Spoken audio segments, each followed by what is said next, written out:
यो कमजोर भइ छ हजुर यसको कोही बिमारी छ हजुर यसले गर्न सक्दिन महिला हो एउटी जुन यसको लट्ठी भाँदिएपछि त यो पनि ढल्छे हजुर जुन जुन शब्द अपशब्द मलाई हिजो रन्डी भनेर हालेछ सर त्यहाँ हजुर त्यसपछि म जागी छु सर हैन टेन्सन नगर्नु म जागी छु मेरो जनताहरु मलाई न्याय दिनु मेरो इसान छोराले नरुनु न्याय पाओस् प्रशासन यत्रो दिनसम्म आछ राति 1 बजेसम्म आउँछ सर हजुर हजुर प्रशासन आउँछ अनि के भन्नुहुन्छ त्यही उहाँले? क्वेसन सोध्छ यो छोरीलाई त्यो बिमारीलाई खै रिजल्ट सर हजुर रिजल्ट छैन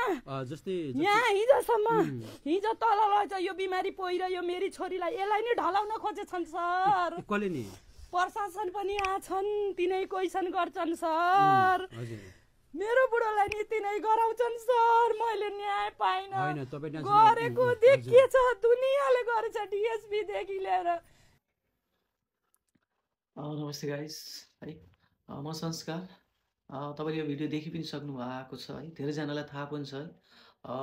यही पुसको 6 र 7 गते रूपन्देहीको कञ्चन गाउँपालिकामा 17 वर्षीय इशान शर्मा पौडेलको चाहिँ शङ्कास्पद तरिकाले हत्या पनि भएको खबर यति बेला जताततै पनि आइरहेको छ सामाजिक सञ्जालहरूमा हैन उनको शव चाहिँ उनको घर नजिकै अगाडि रहेको नालीमा 100 मिटर जति दूरीमा रहेको नालीमा चाहिँ फेला पनि परेको थियो र उनको शव पछाडि टाउकोमा चाहिँ चोट लागेर हैन रगत बगेर धेरै रगत बगेको कारणले उनको मृत्यु भएको भने पोस्टमार्टम रिपोर्टले पनि पुष्टि गरिसकेको छ र स्थानीय वासीहरूले चाहिँ हैन उनको हत्या नै हो भनेर एकदम धेरैजनाले आन्दोलन पनि गरिसक्नु भएको थियो हैन पुलिस चौकीमा गएर घेराउ पनि गर्न सक्नु भएको थियो प्रशासनले चाहिँ अझैसम्म पनि हैन हत्यारा पत्ता लगाउन सकेको छैन हैन यो जुन हत्यारा पत्ता लगाउने कार्यलाई तीव्र गर्न सकिरहेको छैन भनेर धेरैजनाले हैन जुलुसै पनि निकालेको थिए हाम्रो यही शुद्धोधन गाउँपालिका सौ फर्साटिकामा पनि जुलुस निकाल्नु भएको थियो हाम्रो यहाँ जति पनि हुनुहुन्छ हैन आदरणीय व्यक्तित्वहरूबाट त्यो जुलुस पनि निकालेर उहाँहरूले पनि यो घटनामा चाहिँ आफ्नो तर्फबाट चाहिँ हैन जोडिनु भएको थियो साथ दिनु भएको थियो तर यो घटनालाई चलाउन नपाओस् गाई चाहिँ है एकजना भनौँ न कमजोर महिला सम्झेर हैन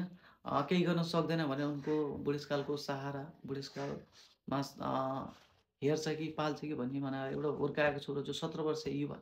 है 17 वर्षीय जो चाहिँ भनौँ न खेलकुदको क्षेत्रमा करातेमा पनि एकदम अगाडि बढिरहेको एउटा बालक हो भनौँ किनकि हाम्रो घरमा पनि हाम्रा पनि छोराछोरी छन् हैन ती आमाको काखै रित्ताइदिएको छन् है कसैले किनकि अब हत्या नै हो भने एकदम सबैले त्यहाँ बयान पनि दिएका छन् किनकि त्यो पछाडि टाउकोमा चोट लागेर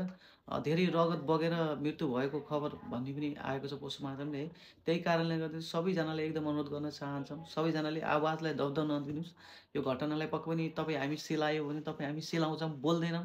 कुरा गर्दैनौँ भने आउने समय यस्ता घटनाहरू छ्यापछ्याप चाहिँ हाम्रै गाउँघर वरिपरि नै घटिदिन्छ कि है उनकै घर नजिकै अगाडिको नालामा त्यति नजिकै त्यो छोरालाई मारेर अथवा हत्या गरेर फालिदिनु लिएर गर्नु भनेको त सानोतिनो कुरो होइन नि त एउटा आमाको काख रित्तिएको छ है खाउखाउ लाउन भर्खर संसार दुनियाँ देख्न लागेको छोरालाई त्यसरी भनौँ न मारेर फालिदिँदा अथवा त्यसरी हत्या गरिदिँदा कुन चाहिँ आमाको मन रुँदैन होला र त्यसैमाथि प्रशासनहरूले पनि आएर होइन भर्खर यो भिडियोमा देख्नु प्रशासनले आएर रात दिन आएर त्यो बिरामी भएको होइन बाबालाई अनि त्यो सानो नानीलाई आएर रात दिन सोध्ने टर्चर गर्ने कुराहरू गर्ने होइन परिवारलाई सोध्नुपर्ने कारण के छ परिवारले त एउटा छोरा गुमाइसकेको छ त अब त प्रशासनले चाहिँ गएर चाहिँ कहाँ के त अरूलाई सोधखोज गर्ने अरूलाई सोधपुछ गर्ने हो कि त्यही घर परिवारले आएर राति 12-1 बजे 2 बजे टर्चर दिने हो है अझै पनि यो जुन छ कुरालाई अझै पनि अगाडि बढाउन अनुरोध गर्न चाहन्छु तपाईँ सम्पूर्ण जति पनि हुनुहुन्छ होइन स्थानीयवासीहरू र हाम्रो नेपाली भनौँ हाम्रो यो रूपन्देहीमा घटेको घटना हो रूपन्देहीवासीहरूलाई पनि तपाईँहरूले पनि बोलिदिनुको लागि कुरा गरिदिनुको लागि अनुरोध गर्न चाहन्छु किनकि तपाईँहरूको सानो आवाजले सानो भनौँ एउटा भिडियो अथवा सानो साथ सहयोगले पनि होइन अपराधी उम्किन पाउँदैन अपराधीलाई उम्कन दिनु पनि हुँदैन किनकि आज त्यस्तो घटना घटाएको अपराधीले भोलिका दिनमा आउने चाहिँ फेरि त्यस्तै घटना अरू ठाउँ पनि घटाउन सक्छ त्यही भएर जति सकिन्छ सबैजनाले सेयर गरौँ सबैजनाले यो कुरामा बोलौँ कुरा गरौँ बोल्नुपर्छ है आज भोलिको मिडिया भोलिको यो समय भनेको मिडियाको छ जसले बोल्छ होइन बोल्नेको पिठो बिग्छ नबोल्नेको चाउलो बिग्दैन भनेपछि तपाईँहरू जति बोल्नुहुन्छ कुरा गर्नुहुन्छ माहौललाई त्यति नै तताउनुपर्छ गरम गराउनुपर्छ अनि मात्र मान्छेहरूले न्याय पाउँछन् किनकि आजभोलि मान्छेहरू सेलाउने पनि छन् कि मान्छेहरू बोलिन्न कुरा गरिन्न भने मान्छेले दबाउँछ तर बोलिन्छ कुरा गरिन्छ है किनकि पोस्टमार्टमले रिपोर्टले भनिसकेको छ पछाडि लागेर चाहिँ रगत बगेर धेरै रगत बगेर मृत्यु भएको भनेपछि पक्कै पनि त्यो चाहिँ आफै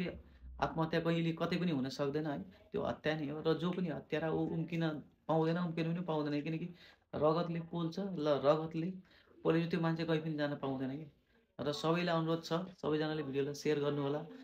जसरी तपाईँहरू चाहिँ र्यालीमा हिँडेर जसरी आवाज उठाउनु भएको थियो होइन, न्याय पाउनुपर्छ इशान्त शर्मा पौडेल बाबुले है, जो चाहिँ भर्खर खाउ लाउन उमेर भनेर हिँड्नुभएको थियो। त्यसै गरी यो घटनालाई सेलाउन नदिनुहोस्, यो समस्यालाई होइन यत्तिकै जान नदिनुहोस् कि है। त्यो आमालाई न्याय दिलाउनुपर्छ र त्यो अपराधीले सजाय पाउनुपर्छ र त्यसको लागि तपाईँहरूको सबैजनाको सहकार्यको जरुरत छ। तपाईँ सबैजनाको सहयोगको खाँचो छ। त्यसैले आवाज उठाउनुहोस् आफ्नो आफ्नो तर्फबाट, सबैले साथ दिएर कसरी हुन्छ त्यो अपराधीलाई उम्किन नदिनु होला।